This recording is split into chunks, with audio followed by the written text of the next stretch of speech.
ci dalal bi ñu dalal tey lu ñu lay njëkk laaj mooy maanaam lu tubaab bi di wax si sa mbir bi nga amoon ci affaire Lonase bi affaire 3 milliards yi juge bi dafa prononcé lu ñuy wax si jargon juridique ordonnance de non-lieu maanaam seetal wécc fekkee noonu lañ koy waxee yow tey ji ak lu si xew lépp yow nan nga dundee mbir mi ak bañ la ko waxee def la notification bi lan nga yëg sa yaram ak lu mu la def. waaw maa ngi leen di gërëm di leen sant di rafetlu question bi parce que bi juge bi defee contenté laa ci am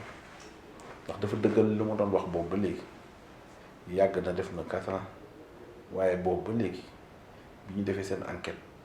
te xaaruñu ci kenn ñoom ñoo ko defal seen bopp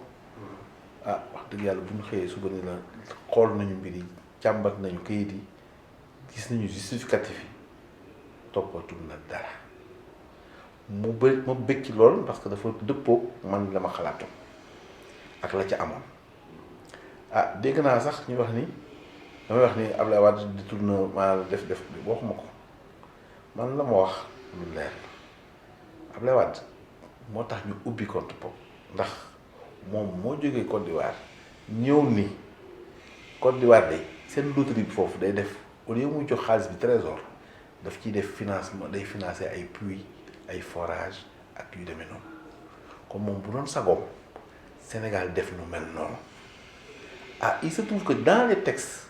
loolu sax mën na ne dañu ni boo déposé wu xaalis bi trésor am nga possibilité ñu wax la nga utiliser ko pour tout travaux d'intérêt collectif loo xam ni intérêt ñëpp la waaye nag ñun état ñoo la koy sant ñu wax ma ko mu nekk sama statut te man dundi ma ñoom bu ñu waxee aw ma xiil ak xaalat def rek laa war def ma def lañ bëgg waxuñu ne xaalis bi bu ko dugal foofu di ko coproppat di ko jox di ñu koy lekk def déedéet duñ ci liggéey kooku état lañ ko liggéeyal ci politique gu état kooku détournement amu fa yéen tam loolu moo am mbir mi te xaalis boobu bu ñu ko defoon ci compte boobu comme que état moo ko moom Lonase waratu ci woon xam dara ba cay am lu mu ci lox mbóot parce que moomul xaalis boobu dafa mel ne 10% yi mu doon def di wér sa trésor moom xamul lan la ci waa trésor def ba tey waaye kon 10% yooyu tamit war woon xam lan lañ koy dépensé parce que du ñoom ñooy ordinateur de dépense man du ma ordinateur de ñoom ñoo naan ma joxal ma sàmba defal lii financer lële financer loolu ba xaalis ba jeex ma indi justificatif yi teg indi chèque yi teg parce que ay dafa amoon ay chèque yooyu yëpp am na ci waaw kon dama ci kontaan tey bi ñu yàlla setalee ma fàttali leen rek fii lañ taxawoon nit ndax deuxième noolu yëla bii bu njëkk ba dund woon dama jaay Lonase yéen xam ngeen ndax Sénégal yëpp war nga xam ndax jaay naa fi Lonase boo ko jaay nit dana bàyyi yëfum rek bàyyi gaañ di ko lekk ba mu toog fële doo fa yóbbu weesul loolu xam nga loolu mu amul kon ah du deuxième bi sax yéen a ngi fàttali ko Abdoulaye Wade waxoon na fii ni man dama demoon falsifier ay bilan waaye bu ñu toogee même pas at mu delloowaat ma foofu loolu mooy loolu li ma waxoon amul ba ma mere nag defe ni mu ni ministre beeg ko wax ma dem ak ministre bi dafa ni ma billaahi musuma ko wax waaye nag mënu ma ko démentir ndax mooy suma kilifa c'est vrai droit de réserve man nangul ko loolu yii mooy wane ni yàgg nañ moo singali nag waaw pour lan loolu daal mooy sama problème koo xam ne yow dem jox nga sa ndaw lépp amul fenn fu ñu Abdoulaye Wade sant ñu war a liggéey te liggéeyuñ ko amul fenn fu ñu war a bind te binduñu amul fenn fu ñu dugg kaso te ñun dugguñu fa waaw kon kay pour des problèmes politiques para sama gënal pomme de terre nag ñu yóbbu la ci kaso wax dëgg yàlla man lu ma jaaxal daal. kon procureur beeg saisine bi nu mu demee si lan la ñu war a sukkandiku. waaw ba justement ba war a tamit di la kii fekkee yow defoo dara. waaw mais xam nga procureur man foofu dama ci mere sax procureur bi waxuma bii de bii maa ngi koy gërëm di ko sant ndax li ma gis muy def ci prison bi mu amee. mu demal fa boppam ànd ak doyen jóge fa ma dégg ñu dem nañu pavillon spécial dem nañu seet hôpital seeti leen ak yooyu loolu politique bu ma naw la parce que management loolu c'est pas du mismanagement c'est du bon management parce qu'il est proactif il s'en va au devant des choses pour les éviter loolu lañu doon xaar ci procureur waaye sama boss boobu nga xam ne nag moom moo ma dugal fi muy Ousmane Diagne dama koy wax mu leer amoon na warul woon sax xool dossier boobu bu fekkoon lire na texte yi waxul ni Condé Niang PCA la conseil d'administration ne peut pas porter plainte contre moi il n'a pas qualité pour faire ça kooku da ko doon lire kon du ñu egg sax fii waaw kooku nag de toute façon man baal naa ñëpp muy ñoom mu waaw wala naa si ko waxoon muy ñeneen ak ñeneen baal naa ñëpp la ma ci jàng daal mooy àdduna daal boo jiitoo fa am na war a mel bu mënu tëdd ñaxanaay boo saraxul yalwaankat na nga bàyyi ko la mu yor waaye xëy suba parce que man nee naa pataas sama gënal boobu teel nga ne ma tey nga dee jël dajji sama bunt di wut ay kayit yoo xam ne fu mu wax Macky Sall moo la gënal Abdoulaye Wade nga wax. mais ça kooku mooy c'est clair Macky Sall ba defalu ma ko lu baax la preuve ba ñu wax léegi rek Macky Sall lépp lu la noonu ñaaw sama diggante depuis 4 ans 5 ans Macky Sall moo ci taxaw ak jabaram loolu nag aw ma seen pay ñoom wan nañ sama xarit lañu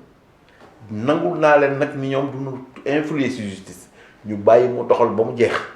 waaye mosuma jooy dara du ma ko wax sax ñu indil ma maa ngi leen di gërëm di leen sant wax nag waa Sénégal amuñu rek président mais am nañu koo xam ni ku am ay valeur la ku xam xaritoo ku xam wëllëre di ko doxal ngir l'islam loolu daal je tenais quand même à le dire moo ma gënal nag ki nga xam ne moom da nga koy defal la mu bëgg mu xëy suba tëj la waaw loolu nag yéen tamit ngeen ni man du ma aw ma choix dama war a am choix nit la waaye yow nag na jàng ni yàlla dafa wax lu leer ci alxuraanam vous êtes des bergers nee na leen sàmm ngeen bu subaa nañ leen laaj lañ leen dénkoon du loolu neex rek def ca c'est pas que bëy bi dafa soj da nga ne naa ko rey non da nga ko rey parce que le problème est simple kullukum raay kullu raay mas'ulun an raayati loolu yàlla wax fastaqim kama umirta nee na nga doxal nu mu waree amee plutôt que ngay wut noo xaañee sa waay rek parce que petal na la bët non loolu mooy enseignement bu njëkk bi xam ne yàlla rek bu dul nguur yàlla du neen la ndax moom rek moo fi nekk moom mooy def di dindi waaw kon foofu daal laa ci xam. gis nañ tamit ni Abdoulaye Wade sa papa la woon bu dëgg muy Macky Sall ak ñoom idée yëpp mais tamit dund ngeen ay mbir yu neex tey jii yow lan nga koy wax par rapport ak mbir mi bu mu jeexee nii. ban message nga koy yónnee. waaw maa ngi koy yónnee message rek di ko ñaanal yàlla guddal fanam wéral ko te jéggal ko man de jéggal naa ko waaw parce que tooñ naa ma ndax def ma ko loo xam ne war naa ko def waaye nag nit nu koy wékk rek ci ndogalu yàlla ndax lu yàlla dogal kenn mënu ci dara ma tashaa'uuna illaa an yashaa Allaahu rabbul aalamiin. ñu wax ci leneen bàyyi laa woon fan yi gis nañ ni président de la République du Sénégal Macky Sall dalal na waa Front Manko Wattu Sénégal maanaam si diisoo bu mu wax ni mooy lu tubaab di wax dialogue avec l'opposition yow nan nga jàngatee gisante boobu nga xam ne ay Ousmane Sonko demuñu Abdoul Mbaye demul Idrissa Seck tam demul waaye ñoom Omar Sarr ay Mamadou Diop Decroix dem nañ ba waxtaan nañ ba d'accord sax si maanaam élection législative suñ ko mënee tenir ay juillet. xam nga man da nga ni Manko Sénégal donc boo bëgguma sax waaye nit parce que nit ku ñëwul te fekk bokk na ca ça l'engage donc am nañu délégation man li ma doon intéressé mooy ñu toog nañu waxtaan ci initiative bu Macky Sall ñu ngi koy gërëm ñu ngi wane ni c'est un véritable chef d'État te bëgg na réew bu waxtaanee ak ñoom nangul leen sax les 80% de ce qu'ils avaient li ñu laajoon mooy jàpp ni ngàcce ngaalaam xam nañu nag ci ay loxoom Sénégal mën na jëm ci kanam ndax waxtaan joote moo jëkk joote. loolu koy wax Macky Sall dafa mel da leen dóor ba pare après woo leen mel ni ku leen. non marche 14 octobre. gis nañu vraiment dañ ko réprimer. sànni leen ay gaz lacrymogène est-ce que ñoom tamit waroon nañu dem. yow gis nga ni ay kilifa nga ni ma da nga ni ay ancien ministre lañu ancien premier ministre mais am na loo xam ne dañ ko war a métti bu la autorité bi nga xam ne moo am sañ-sañ la preuve ñu ngi dem foofu di ko déposer lu tax jékkuñu rek dem def li ñu bëgg mais dafa am ay normes yow boo ko respecté wul mais mun nga nekk ancien premier ba ñu dee door ay lacrymogène yàq nañu ay lacrymogène yu bëri parce que mëq nañ ci lu bëri loo xam ne mën nañu ko jox joo xam ni def katu ñaawteef lañu ñoom mujj dem jaar leen nii ñu ni feneen nañu jaar loolu yéen itam bu ngeen bëgg ñu def ko jaar Jean Jaurès lu muy indi xanaa amul ñeneen ñu fa nekk foofu amuñu ay droit ñay jaay ca mbedd ma yow boo fa jaaree ñoom duñu jaay nga dem ba ca kanam ñi fa war a jaar duñu fa jaar mais ñooñu dañoo amee droit comme yow di fay impôt ngeen leen non man fii ngeen wax ni fu ma dul jaar fa laay jaare waaw yéen tam ngeen ni nag état bi du taxaw pour arrêter loolu mais loolu moo fi am donc mënoon nañu ko économiser dox li nga wax jaar Obélisque ba foofu dem seen yoon man ñoo préfet sax dafa baax man bu doon man danañ G2 laa leen di jëmale école normale supérieure foofu la leen mën a wax. waaw ci waxtaan bi tamit gis nañ ni ñoom d'accord uñ ci mbiru maanaam kuy jiite ministère de l'intérieur pour élection yu ñu dëgmal est-ce que yow jàpp nga ni loolu est-ce que moralement Abdoulaye Daouda Diallo nu mu bokkee ci mouvance présidentielle bi moom war na mun gérer élection yi de façon man de gis naa fi ay élection loolu weesu nañ ko avant y avait Lamine Cissé ci la Abdoulaye Wade yéege woon ci kaw ci ba fi Macky Sall mi ngi fi yéegee. bi Ousmane société civile moom laa jëm rek ma ne Ousmane Ngom. bi moom moo jaune def bi Macky Sall yéegee. te pourtant PDS la doon milité PDS je la ci dam waaw kon loolu weesu nekk Sénégal amatul ministre de l'Intérieur bu fi mën jalgati ay kon yàq sa wax la di vouloir génne foofu ministre de l'Intérieur bañ fa teg mënul nekk nañu jàpp ci yàlla bu fekkee nag amuñu ay nit nañ ko wax ñu xam waaye buñ fi indi prétexte di wax ni ab ay ministre rek nangam leen loolu weesu nañ ko Sénégal weesu na loolu nañu wuti ay nit moo gën ñu nekk ci rajo yi di wax lu leen lu waxu ak lu waxul c'est tout. am na ñuy tooñ di wax léegi luy dootul manko wattu Sénégal mais manko tasaare Sénégal la tudd est-ce que jàpp nga ne sooy analyser politiquement ni le fait que opposition bi xaw tas ni Idrissa Seck dem nii Abdoul Mbaye dem nii ñu nekk ci benn tuuti dund noonu est-ce que yaakaar na loolu arrangé wul Macky Sall quelque part si élection yu ñu dégg ma ni que ce soit législative ak présidentielle bu 2019 nii Macky Sall di doxalee politique gisuma kenn ku war a mën nekk en face de Macky Sall te fekk du la dóor yu métti qui va friser même l'humiliation. dañu amul candidat bu baax wala moom bilan. ñàkk candidat bu baax ak ñàkk politique ak programme bu mën lal seen ci loolu ñuy wax critique jóge fi ma toog rek moo fi ne man gisuma benn politique yoo xam ne wooy économiquement wooy irréproche nangam non parce qu'il faut vivre il faut parler rek parce que il faut exister. non nag wax dëgg yàlla Sénégal fay wees nañ loolu léegi xale yi dina am problème bëgg ay liggéey Macky Sall nañ ko may mi ngi indi yàlla tombé wala ay gaaf am na énergie bu fi am mi ngi commencé ñëw te moom mi ngi teg les jalons pour émerger waaye mi ngi tegale ay lu ne pour yéeg chômage bi mi ngi tar ba léegi de. waaw mais waaye xam nga nag il n'est pas un magicien nag wax dëgg yàlla xam nga lu ñuy def dafa leen sur 5 ans c'est un objectif à atteindre. Il va faire le maximum pour coller à son objectif. Mais il y a des éléments d'environnement qui peuvent changer et qui changeront peut-être la donne. On ne le souhaite pas. Mais son objectif, il va essayer de coller au maximum pour que les Sénégalais les jeunes puissent avoir du job.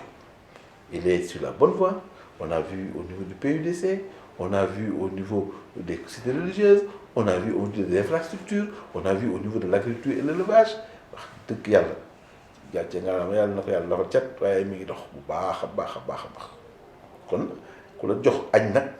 ñu ne naa la jox reer nga am ci yaakaar. waaw ñu laaj la beneen bi yow cercle des amis de Macky Sall boobu ñu doon dégg ni yaa ko jiite fu mu toll si lan la nekk. ñu xam dara si cercle boobu bu ma indil problème nag ndax jiitewu ma ko. jiitewoo déedéet Cheikh Touré moo ko jiite. Cheikh Touré mooy kan. mais c'était l'ancien directeur du COSEC qui est expert maritime qui a été celui qui nous a ki nga xam ne moom moo ñu recruté woon man ak ñoom Macky ñoom ñëpp Ousmane Masseck Ndiaye dans la coordination des cadres du PDS moo doon suñu patron foofu moo ñu fa recruté woon waaw li muy wax nag nee na gaayam yi rëcc nañ ko Macky nekk na président de la République mais moom moo koy jiite c'est pour juste blaguer mais il y a des hommes de qualité des ministres des anciens ministres yu fi nekk man je suis que le trésorier je suis membre fondateur mais je suis trésorier ñi ngi liggéey bu baax réunion hebdomadaire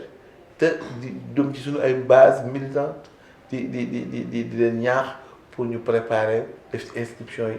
ñuy xaar waxtu bu leen jóg leen dóor ñu ñu xaaj gaañ.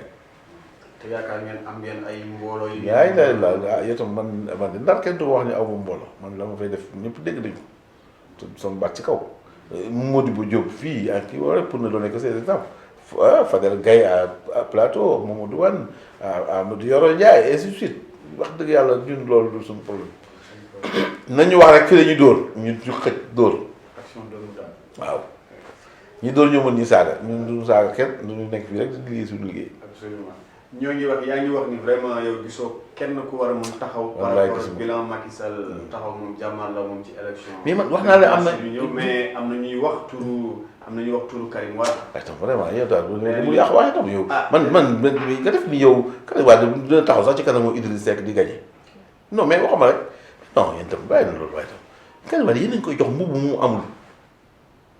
bu mu amul politiquement lan daf def. waaw tax boobu léegi moom amul mbubu boobu te à chaque fois rek suñuy wax parce que. mais parce que waa PDS ñoo amatul non dama lay wax waa PDS ñoo amatul dara lu ñu mën a yëkkati amuñu dara fi mu ne léegi amatul lu ñu yëkkati xëy na jël yëkkati ndeysaan pauvre kii rek yëkkatiwaat ko def ko drapeau ñëw taxaw waaye moom mooy suñu candidat fekk ñu tënk nañ leen. mais ku mel ne Omar Sarr nu mu xamee politique néew na yéen PDS su demee ba moom. waaw Omar Sarr dama ragal bàyyi nii moom peut-être ñu jiital. Omar Sarr jàpp nañu xanaa. Omar Sarr dama ragal pourquoi moom nekkul candidat boobu Omar Sarr sax moo mën fopp Karim Wade mais wax naa non mais il faut dire des choses yéen tam mais y a pas photo entre Omar Sarr et Karim Wade y a pas photo. mais charisme tam day am ci mbir. mais ban charisme la fi Karim am ba ëpp ba Omar Sarr doomu Ablaye Wade waaw mais doomu Ablaye Wade pour lan doomu Ablaye Wade lan du tax doomu Ablaye Wade ñu dóor ko mu bëgg de du tax xanaa nekk foon bi ñuy dóor Ablaye Wade bi 12. waaw mais léegi beneen damay laaj est-ce que le fait que Macky Sall ñoo ngi ko gis ni moom bañ ko sonnalee assemblée nationale indil ko yenn jafe-jafe yi après dafa am benn sursaut ba nga xam ni sénégalais dañ ko gën bëgg comparable est-ce que tam jàpp ñu Karim Wade nu ñu ko tëjee nii ak affaire lu ñu ko doon reproché affaire enrichissement illicite est-ce que su dellu see du am benn doole. c'est pas comparable toi aussi Macky Sall ak ay trigos mais c'est pas comparable. Rien du tout. Avant 2012 kenn yaakaarul woon dina nekk président de Macky Sall c'est un politicien il a été pendant longtemps Karim ban doon def politique lu topp papaam lu mu bëgg mais Karim ñun ñoo daan woo di ko kii dëgg inscription sax c'est nous qui faisions ça à la Sorbonne et un peu partout non soyez sérieux yéen tam yéen bu leen ñu yëkkati koo xam ni d'une impuissance vous voulez en faire une surpuissance mais c'est pas possible. man doole la fi am. ba rek lu leen dalal lu Wade lu ko dalal ci Macky Sall xeeb boobu après Karim Wade xeebuñu ko de dafa mënul ne suñu kanam. non waaw man daal boo bëggee suñu waxtaan neex nañu wax leneen Karim Wade daal. gars yi nee nañu moom. gars yi nañu ko ne di wax rek. mën na am xaalis pour campagne. français mi ngi ne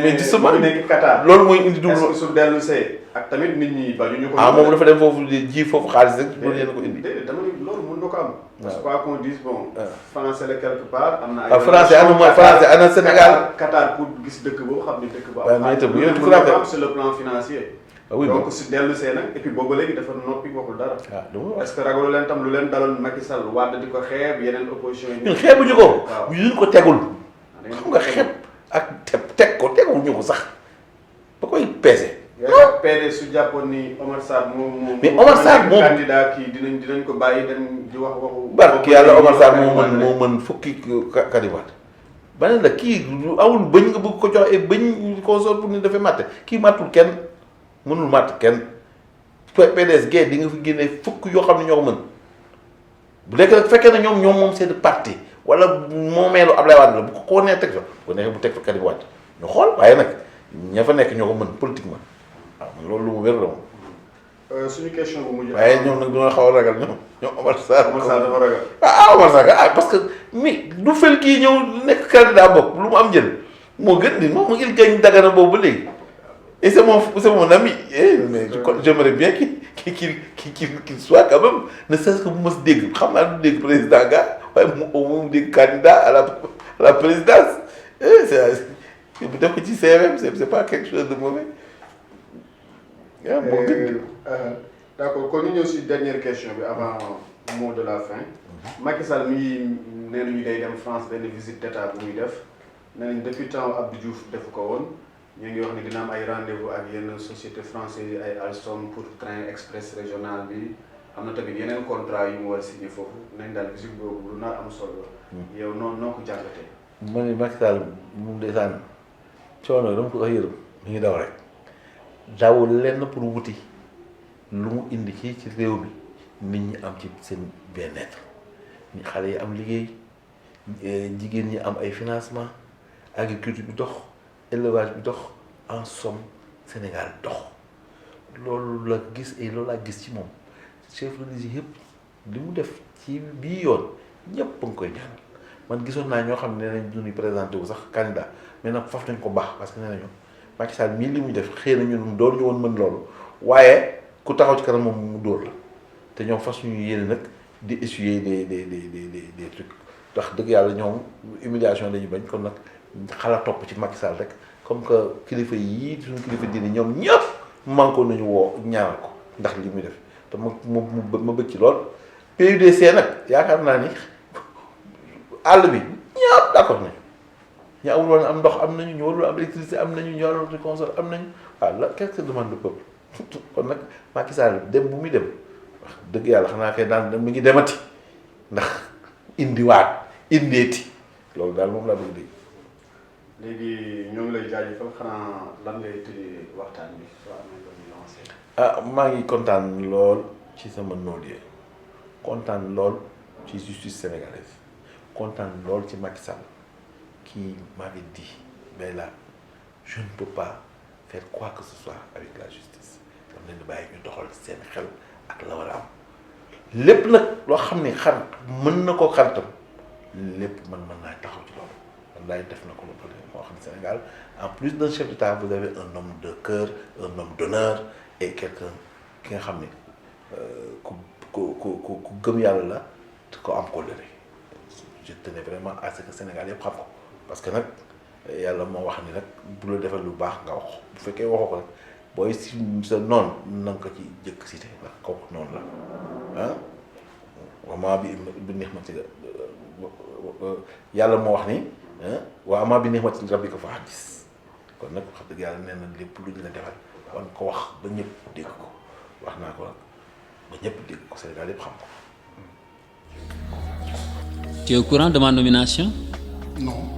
C'est sur leral.net. yëg nga sama nomination? Déedéet. ñu ngi ci leral.net.